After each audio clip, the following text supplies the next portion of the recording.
Peace, love, and light, beautiful souls, and welcome back to my channel. It is hot. It is hot. Underneath this light, so I'm gonna make this video kind of quick.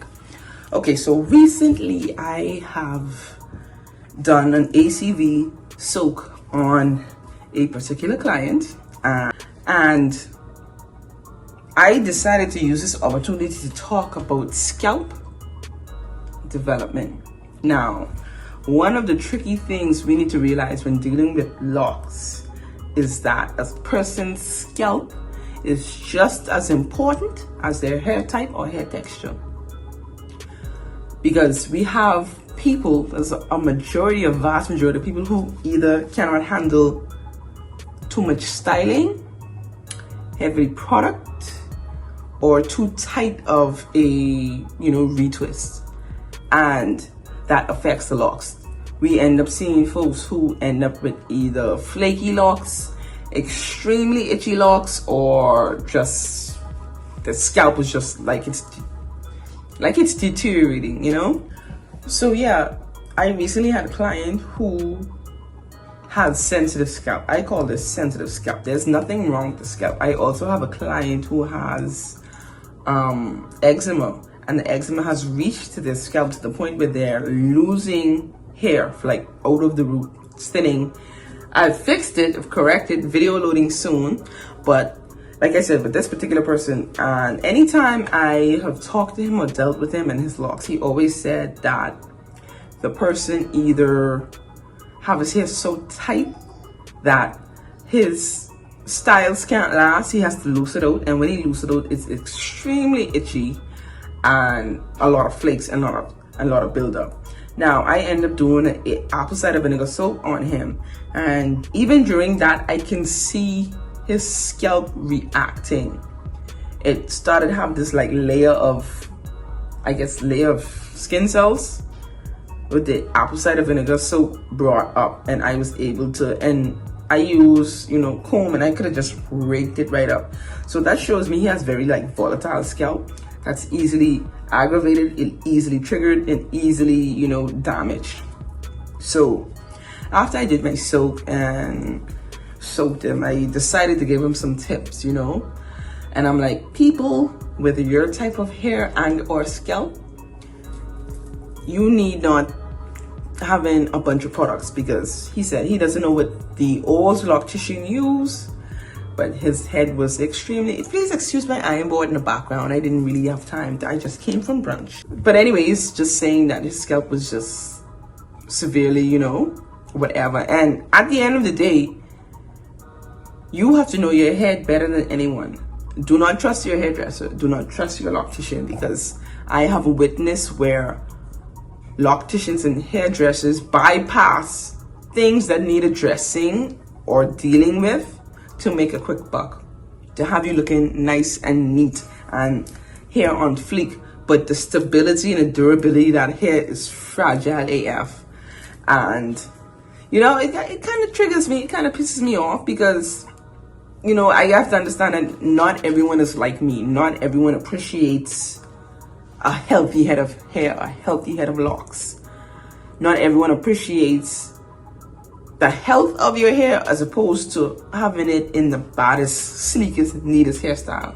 And the hairstyles is what's damaging so much of us in the lock community, because we want to look professional, neat, nice, but the hair and the scalp can't handle that.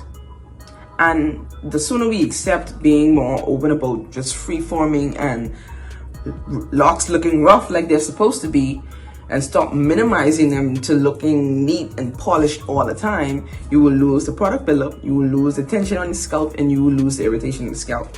So what I did for him, after the ACV soap, I got majority of the product out.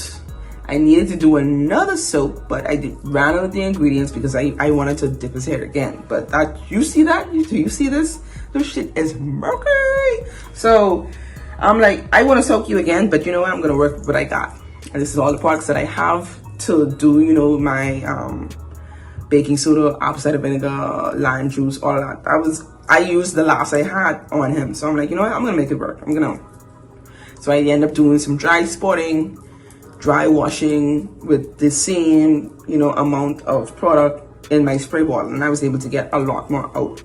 But what I tell him, I'm like, sir, do not come to me. Do not look for any styles right now. Your head and your scalp cannot handle heavy styling, tight styling, and heavy products. There are some scalps that need to breathe on a regular. There are people who cannot freeform because of this. I've known people who, when they start their locks, they start having issues with their scalp because the scalp needs to breathe. All that means is that person needs to be retwisted more often, and you can't put their hair in styles. I find 2-strand twists and just leave it like that is the best way for someone who has scalp issues / hair issues to maintain their lock. Because in the 2-strand twist, your scalp gets to breathe. It gets air, it gets oxygenated. It doesn't build up. It's not hot. It's not itchy. Well, not hot and not as itchy. It goes down by like 85%. So for all of you on my channel who been rocking with me, fucking with me a long time, you already know I'm gonna give you the best advice for your hair, the health way, not the stylish way. I recently started my new Instagram channel, not the new Instagram page. Like, another one, Gail? Yeah, another one, Gaia? Yeah, another one. So yeah, and I made sure that people know I am not a stylist. If you want intricate, fancy, over the top, oh my god, no. I repair damaged locks. I heal a lock combinations, deep cleaning, and starter locks. Because the great way to have a beautiful set of locks is to start off with a secure, solid foundation. And my foundation is secure and solid because, like I said, I use little to no product. When my customers see my hair, they're like, oh my god, and it's so light, and I can see that there's no product, because I don't use any. I use very little on my clients. And I let them know, listen, baby, your edges will not be sleek back. You're gonna have to go somewhere for that, because I know what edge control can do to the front of your lock. So I'm not gonna be slapping any edge control or any extra added unnecessary product to the front of my client's hair just so it can look neat. I have several clients who locks the front of their hair. They don't have any hair left because of this edge thing, this sleek baby hair thing. And they have admitted to me that the stuff that they use and put on their hair and sleeking their edges back is the reason why their hairline is so far back now. So then they come to me and I have to try and bring it back. And part of me bringing it back is educating them, letting me know, don't do this shit no more. This don't make no sense. This is why you don't have any edges. It's because of this you've been doing. Stop it. Stop it. So part of, expanding the knowledge of people is having the knowledge yourself and moving forward. And also something I see a lot of locticians do, they just, like I say, they just repair. They don't fix things that they can actively see that's inside of your hair going TF on and do nothing about it. They just, and you have to realize that you can't have a successful journey until you have someone who actually cares about the health of your hair, not just looking nice, not just looking pretty. It's about the health of your hair. I rather have my unkept long mane, as healthy as it is, to have neat locks that are thinning and popping and disbanding everywhere. So yes, I am the lock rejuvenist. I think I should change my name on. I think I like the name, lock rejuvenist. What you think? Lock rejuvenist, lock rejuvenation. And also, if your loctician has locks, please look at their locks. Please do, because I've seen some people and I ask them, hey, what do you feel about this person's locks, even though they do locks? Oh my god, their locks look horrible.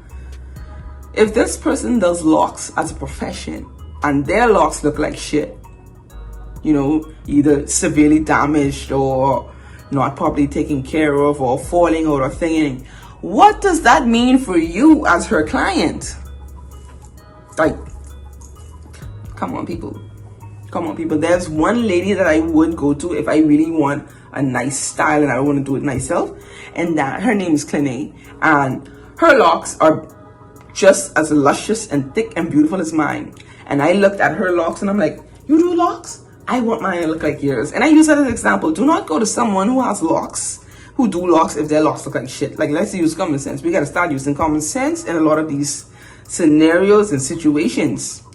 So anyway, this is a client that I have who also like has thinning edges, and we're bringing that back, and she totally understands. I combined her locks as well. She had like a lot of donor locks that, you know, they weren't looking kosher, and I clipped them off, even though she didn't want me to clip them. I clipped them. I'm like, listen, you coming to me because you need me, so what I say goes. And even at that, there are some people that I've retwisted their hair or done something to their hair, and I corrected a situation going on that I'm not responsible for, but I see it, so I just fix it. What is the harm in doing that? You don't even have to let these people know that they had a thinning lock about to pop off. You can just fix it. You're a loctician. That's what you do. Just fix it. And if you want the credit, let them know. Let them see and be like, see, this is looking horrible. I'm gonna fix it. So I have to realize not everyone is like me. Not every loctician is like me. Not everyone cares about the health of locks. So you as clients have to be more aware and observant. So yeah, with that, I'm gonna leave you like that. I've been talking a bit too much, and like I said, like I promised, I delivered. I promised y'all a video. I delivered the video. There you go. Can't say I left y'all hanging for months, because I've seen the comments on YouTube. I've seen y'all, and I hear y'all, and a bitch is back. I'm back. Okay. Peace, love, bye.